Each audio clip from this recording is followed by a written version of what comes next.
Hello friends, मैं आप लोगों के लिए गायनेकोलॉजी इंस्ट्रूमेंट्स के बारे में वीडियो लेकर आई हूँ, जिसका मुझे बहुत सारा रिक्वेस्ट आया था।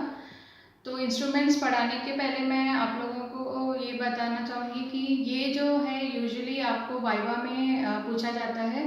तो हर इंस्ट्रूमेंट्स के बारे में आपको उस वाइवा में ये पहले तो उसको आइडेंटिफाई करना है, फिर उसके यूज़ के बारे में बताना है और आपको ये भी बताना है कि उसको आप कैसे स्टरलाइज करेंगे।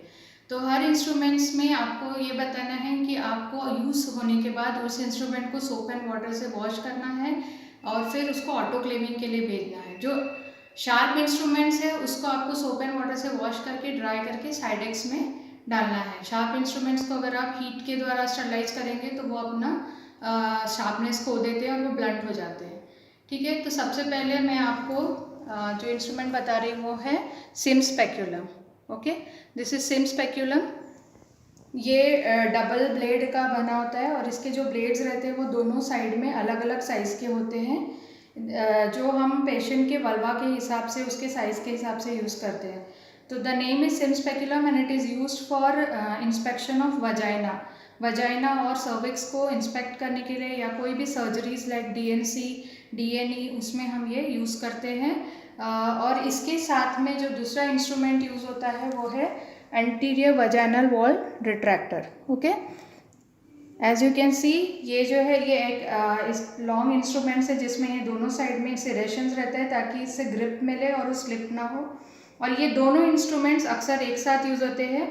ये पोस्टीरियर वजाइनल वॉल को डिप्रेस करने के लिए यूज़ होता है और ये एंटीरियर वजाइनल वॉल को रिट्रैक्ट करने के लिए। ये दोनों इंस्ट्रूमेंट यूज़ करने के लिए हमेशा असिस्टेंट की ज़रूरत होती है। Okay, the next instrument is vulsellum. So vulsellum ये मल्टीपल टूथ वॉल्सेलम है। ये सिंगल टूथ वॉल्सेलम भी हो सकता है।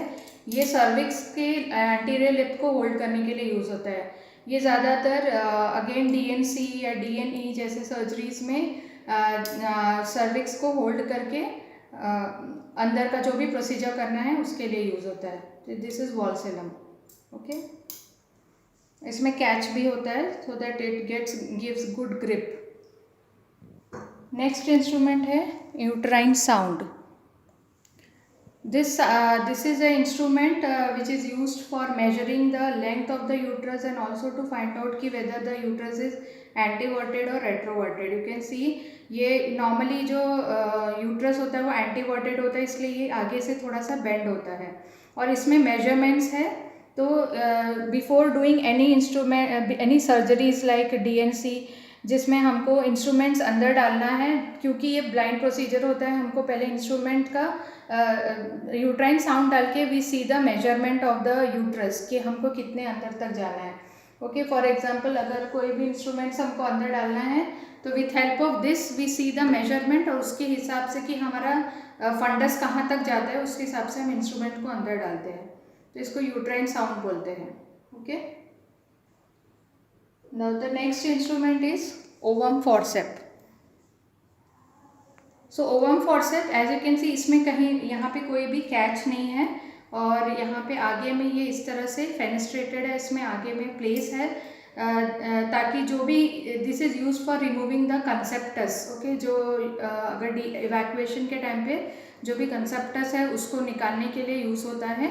और इसमें क्योंकि कैच नहीं है it does not cause any damage to the any tissues by mistake. अगर कोई टिश्यू अगर बीच में होल्ड हो जाता है, कैच हो जाता है, तो वो क्रश नहीं होगा और कंसेप्टस भी क्रश नहीं होगा, इसके लिए यहाँ पे अंदर में स्पेस है, तो इसको ओवम फोर्सेप्स बोलते हैं। ठीक है, और नेक्स्ट है ये episiotomy scissor.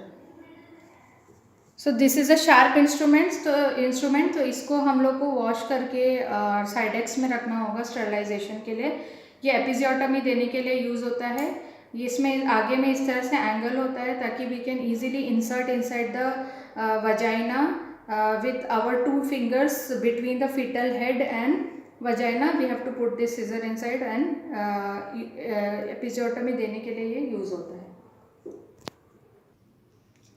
And this is Cusco speculum. ये सेल्फ रिटेनिंग स्पेक्यूलम होता है। ये भी वजाइना और वजाइनल वॉल्ट को एग्जामिन करने के लिए या सर्विक्स को एग्जामिन करने के लिए यूज़ होता है इन प्रोसीजर्स लाइक अगर कॉपर टी डालना है और you don't have any assistant, तो for that you can use this. इसमें बस पेशेंट के अंदर डाल के इसको स्क्रू को टाइट करने से ये ओपन हो जाता है। तो पैप्समियर लेना है या कोई भी बायोप्सी लेना है अगर सर्विक्स का, या फिर कॉपर टी डालना है, तो ये सब प्रोसीजर के लिए ये वाला सेल्फ रिटेनिंग स्पेक्यूलम, जिसको कस्कस स्पेक्यूलम बोलते हैं, यूज़ होता है। नेक्स्ट है ये हेगास डायलेटर सेट। ओके, ये again this is use for procedures like dilatation evacuation और dilatation curettage for gradual dilatation of the cervix. इसमें सबसे छोटे साइज़ के डायलेटर से हम स्टार्ट करते हैं। यू कैन सी ये डबल एंडेड है डायलेटर है। There are some other dilator जो सिंगल एंडेड भी मिलते हैं, और इसमें यहाँ पे उसका साइज़ मेजरमेंट लिखा हुआ रहता है। तो सबसे जो पतला वाला साइड है वो हम पहले सर्विक्स में डालते हैं ग्रेजुअली, उसके बाद फिर उससे मोटा वाला, और like that you go on you increasing the size of dilator जब तक कि आपको जो डिज़ायर्ड ओपनिंग सर्विक्स में जितना ओपनिंग चाहिए हो जाता है, तब तक के लिए इसको यूज़ करते हैं। So this is Hegar's dilator set. There are many more parts, मैंने अभी यहाँ पर सिर्फ इतना ही रखा हुआ है। ना this is uterine curate. Okay, ये भी डबल एंडेड या सिंगल वाला अवेलेबल रहता है। ये जो है डबल एंडेड, इसमें एक ब्लंट है और एक शार्प एंड रहता है। तो डायलेटेशन इवैक्यूएशन या डायलेटेशन क्यूरेटाज में क्यूरेट करने के लिए हम ये इंस्ट्रूमेंट यूज़ करते हैं। तो अगर डायलेटेशन एंड क्यूरेटाज कर रहे हैं तो we use this sharp end, but अगर डायलेटेशन इवैक्यूएशन कर रहे हैं जो हम प्रेग्नेंट यूट्रस में करते हैं, तो यूट्रस सॉफ्ट होता है, तो उसमें हम ये ब्लंट साइड यूज़ करते हैं, otherwise it can cause perforation of the uterus. Next instrument है स्पॉन्ज होल्डिंग फोर्सेप। ये सबसे ज़्यादा फेमिलियर इंस्ट्रूमेंट है, आप लोगों ने बहुत देखा होगा।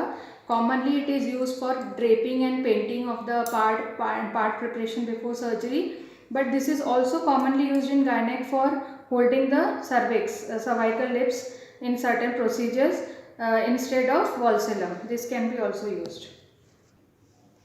Now these are two types of delivery forceps, obstetric forceps. ये different size में और shapes में available रहता है, long forceps and short forceps. और इसमें different parts रहते हैं, जैसे कि ये इस forcep में मैं आपको दिखाऊंगी कि इसके अंदर में ये जो है blades है, ये शैंक है, ये लॉक है और ये हैंडल है। In this also you can see this is blade, this is shank, this is lock and handle. ये बहुत लोग सोचते हैं कि ये स्क्रू है तो उसको लॉक बोलते हैं। जहाँ पर भी फॉर्सेप ऐसे लॉक हो रहा है उसको लॉक बोलते हैं, ठीक है। तो दिस इज लॉक। और ब्लेड में there are two types of curve. ये जो है, ये वाला जो है, इसको किफैलिक कर्व बोलते हैं और इसको पेल्विक कर्व बोलते हैं। Okay, so this forcep is normally used according to the where the head is. अगर head बहुत low आ चुका है तो short forcep यूज़ किया जाता है, अगर head काफ़ी high है तो long forcep यूज़ किया जाता है। और इसको लाइट बनाने के लिए और बेटर ग्रिप के लिए इसमें यहाँ पे फेनेस्ट्रेशन है, यानी कि ये विंडो है, जैसे कि ये फॉर्सेप का वेट भी लाइट हो जाएगा और it also gives better grip. और इसको राइट एंड लेफ्ट ब्लेड्स के नाम से आइडेंटिफाई करते हैं। जो पार्ट मदर के राइट साइड में जाएगा उसको राइट ब्लेड, और जो मदर के लेफ्ट साइड में, लेफ्ट पेल्विस के साइड में जाएगा उसको लेफ्ट फोर्सेप बोलते हैं। So this is about the forcep. Okay, so I hope आज का ये वीडियो आप लोगों को समझ में आया होगा। This will help you in your viva. और इसी तरह मेरे वीडियोस को व्यू करते जाएं, लाइक करते जाएं और शेयर करते जाएं, और मुझे कमेंट्स दें कि आपको मैं और कौन से टॉपिक्स पे वीडियोस चाहिए। Thank you very much.